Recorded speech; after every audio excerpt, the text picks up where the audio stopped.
Briahna, what's on your radar? Well, in the wake of Tuesday's school shooting, the bought and paid for corporatists who control our government were quick to play the blame game. Before the facts had come out, folks on both sides of the aisle were looking to confirm their priors. This was expected.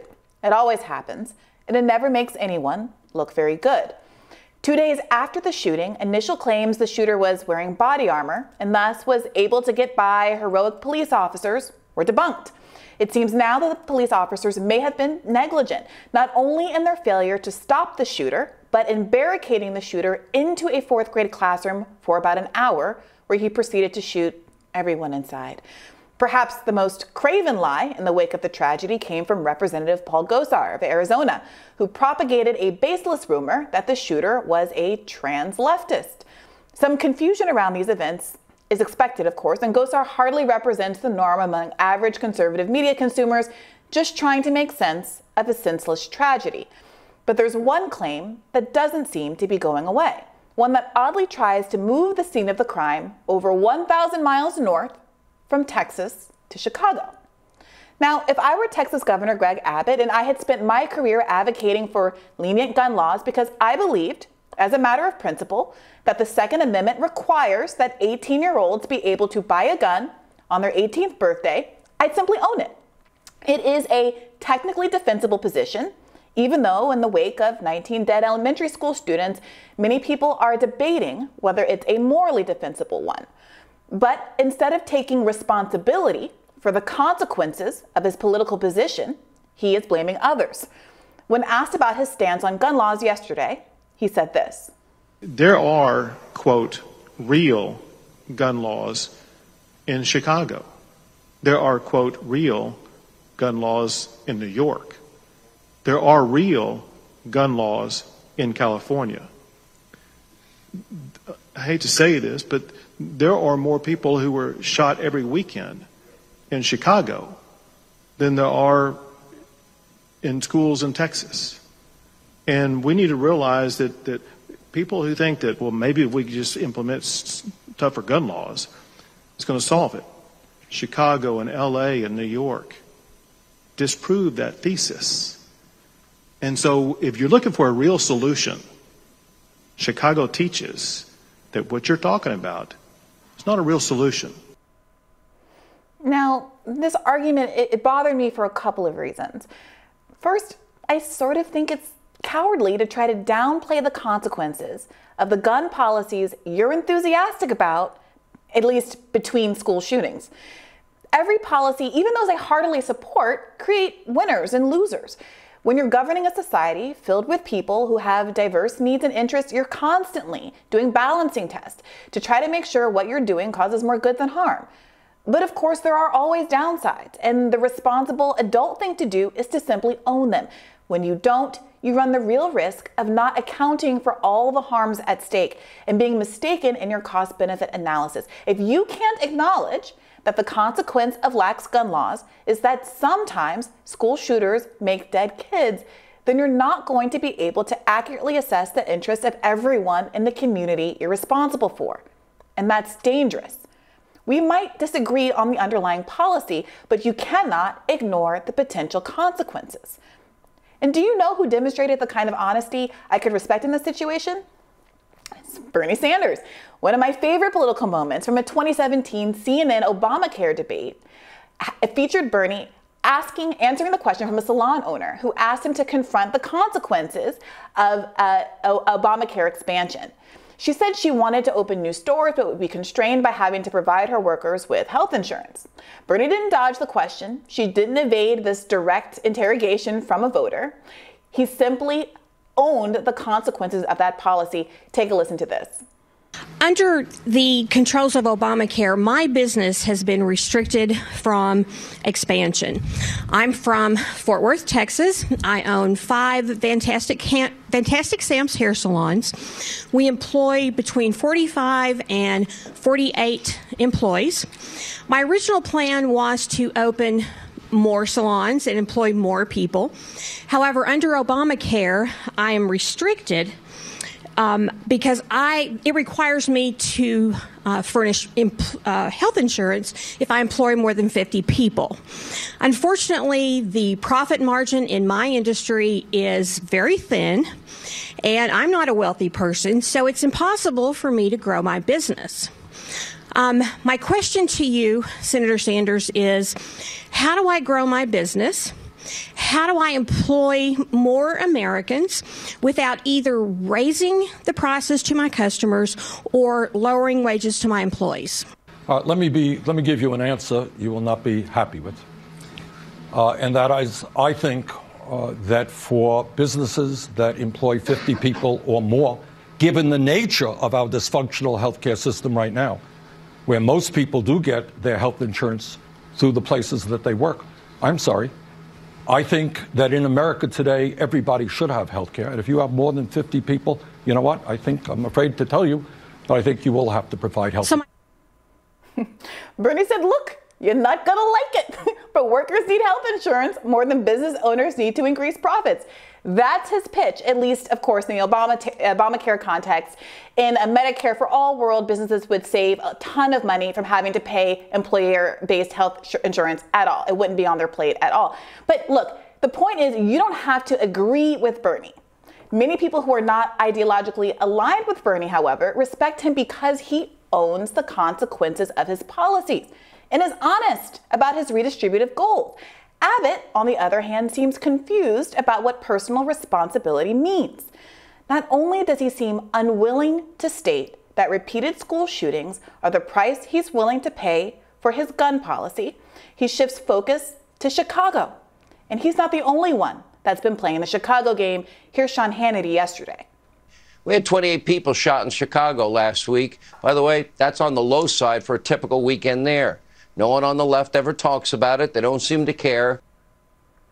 Now, both men are right about something. There is a severe gun problem in Chicago, just like there is in Texas. It's devastating communities, and it's important to address the mass proliferation of guns in the state. But here's the problem they aren't talking about. City and state legislatures who control gun policy in Chicago are limited by the fact that a full 60% of the guns taken by Chicago PD are from other neighboring states, red states with more lenient gun policies, states like Indiana, Mississippi, and Wisconsin. Look, I want to be really clear that this blame game is gross in its entirety. I don't want to be doing this. It doesn't help us solve the problem of these horrific school shootings, but the lies being spread by Abbott and other corporate politicos disguise the serious flaws in a state-by-state approach to issues like gun violence. We just have to be honest about this. If Hannity really cares about folks being killed by gun violence in Chicago, he should consider backing federal legislation to address gun trafficking from other states.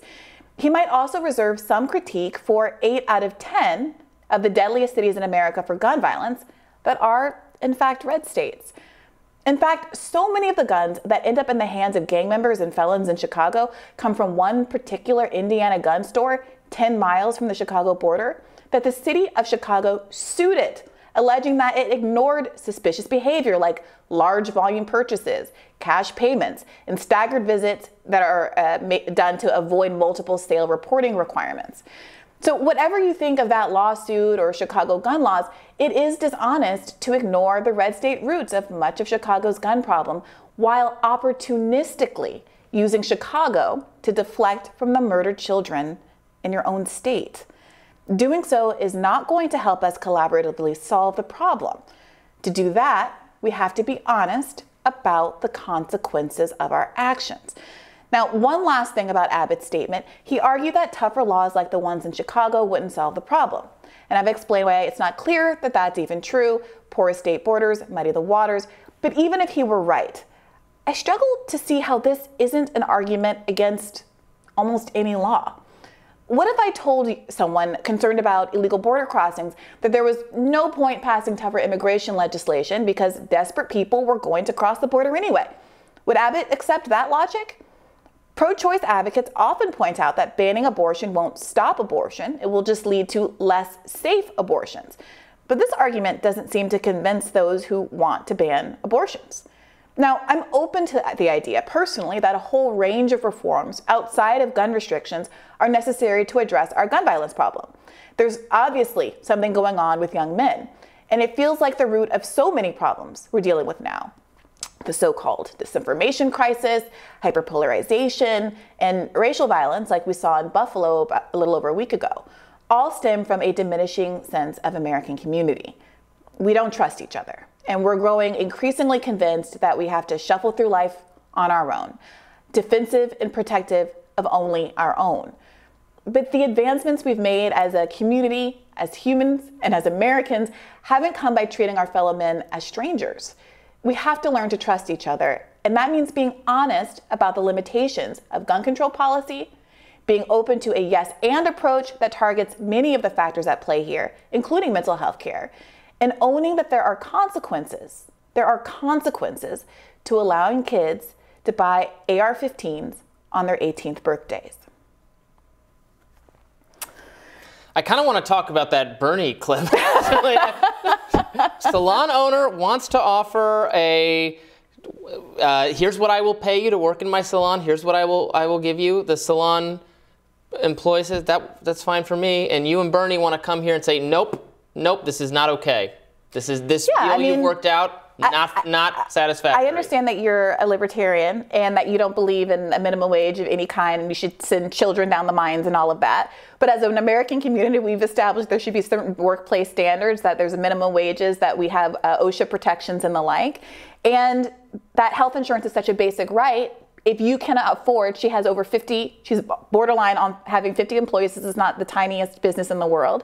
If she wants to grow, then she has to be able to provide health insurance, not have this little cabal of 50 people who are uninsured. Now, again, Bernie's plan is not Obamacare. He was having to defend Obamacare in that debate. Under Bernie's plan, business owners are extremely benefited because Medicare for All takes that obligation off of employers entirely. You can start a business with any number of employees you want, and business owners, employers are no longer responsible for their employees' health care. We're getting at some real philosophical differences between you and I, because I'm hearing a lot of the things you're saying. I'm like, yeah, right, the government cannot stop abortion. It cannot stop immigrants. It cannot stop people from accessing drugs or alcohol or having sex. It can't keep drugs out of prisons. It can't keep drugs out of prisons. How is it going to keep guns off the streets without some kind of authoritarian regime? Yeah. So this is my point at the end, that I think that there are a cluster of things that people need to do, and be honest that no one program is oftentimes going to be the issue. If we're talking about immigration, I think part of the frustration that leftists have is that we're not necessarily naive to the consequences of some immigration on some of the most vulnerable low-income tranches of American society.